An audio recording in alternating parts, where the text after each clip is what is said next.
$30. It almost made me, because my phone bill's like $450 between me and all my kids and my ex-wife that has one. I'm like, wait a minute, I think they should all just get like $30 like burner phones. Yeah, exactly, where you get unlimited minutes and stuff. Yeah, $30 is cheap. But see, but I can't. I have an iPhone, and my son's got an iPhone, and my daughter's BlackBerry. I don't think any of them you could do all that stuff with just that $30 a month. You know what I mean? Yeah, and then of course, also then there's people like T-Mobile who are dropping contracts to new customers to where it's month to month instead of a yearly contract. Isn't that what it is? The $30? Is that a month? Do you have to like put like a certain amount of money down or something? Or no. But with T-Mobile, you used to have like a contract that you had to guarantee them 2 years of service, or it was like $150 to shut down your account. And now they're actually doing it to where it's month to month, where you just pay month to month to keep your like a prepaid almost. Wow. Wow. Crazy, huh? Yeah, there's a lot of crazy things going on in this world.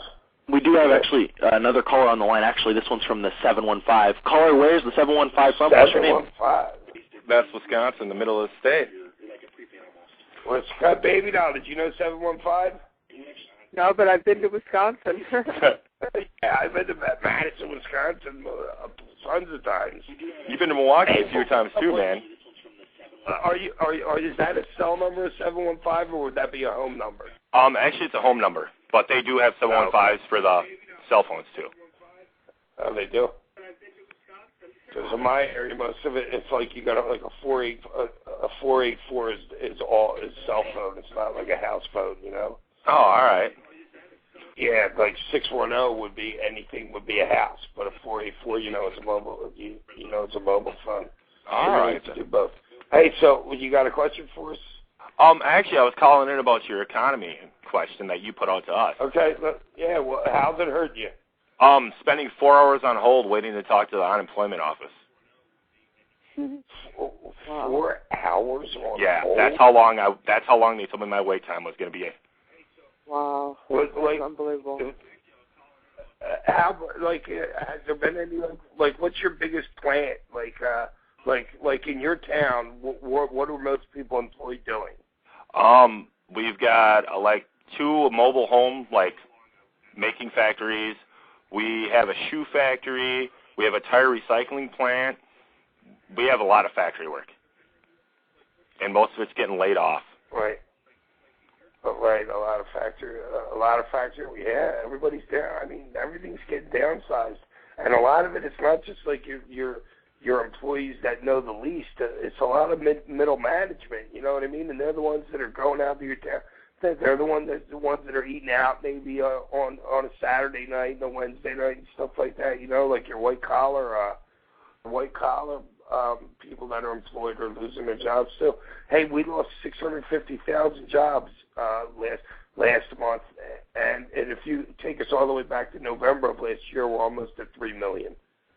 Yep, and the biggest employer here, Wisconsin Door, is actually talking about shutting down, and that's going to be 4,000 people alone in a city of 20,000 people that are going to be out of jobs. Wow, it's literally making ghost.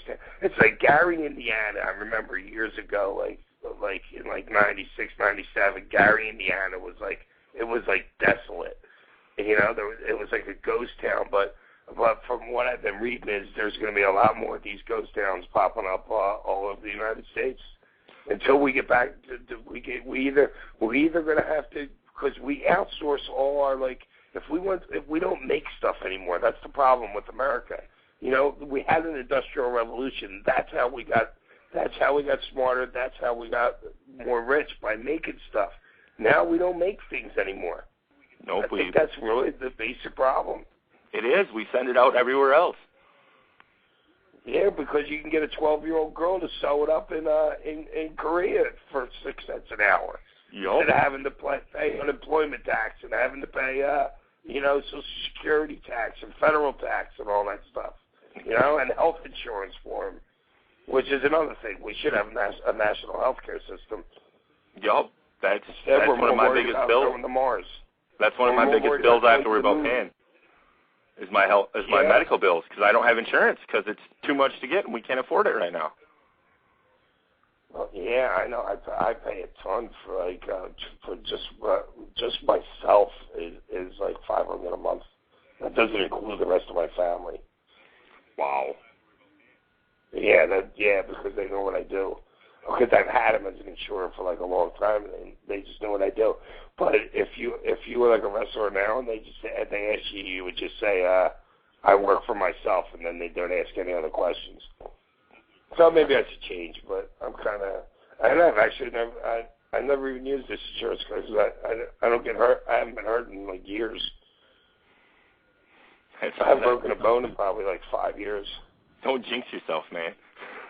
Yeah, I know. But I'm going to walk out here, tumble down 3 cases of stairs, boom, I'll be into the foyer, laying on the floor, dead. Right. So, yeah, it could happen to you in your bathroom. It can. It can. So what are you going to do? What do you do? So tell me your unemployment story now. So you were on hold, and what did they do when they came back on? Did they say, all right, we're going to switch you over to another place? You're in the wrong part? No, actually, I was working at the tire recycling plant, and I tore my labrum in my shoulder, and I was out of work. And by the time I finally got 100% cleared to come back, they had no job left for me because they were cutting so many people off. Did you hurt it while you were at work? Yep. Doesn't OSHA, do you know what OSHA is? Yep. We actually had OSHA and everything. Doesn't OSHA say that they have to keep the job for you? They did up until the time the doctor originally put me on permanent restrictions. Oh, okay. But then after, I think it was 4 or 5 months later, I just went back, and I got cleared for 100%, but they didn't still have the job for me. But they agreed to give me my unemployment. Would you have been better if you didn't try and go back?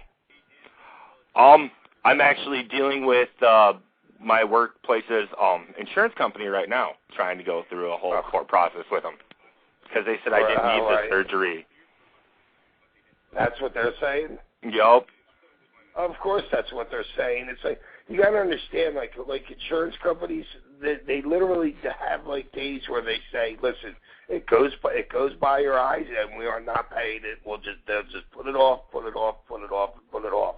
Until you really have to hassle them that much or get a lawyer or something like that. But they do across the board. No, we're not paying this. We're not paying this until you really force their hand in a court of law, you know. And by then, it's a regular person, but to fight them, it might have cost you more than what you were looking for anyway. Yep. I know exactly what you mean. With the lawyers, don't get me started on lawyers.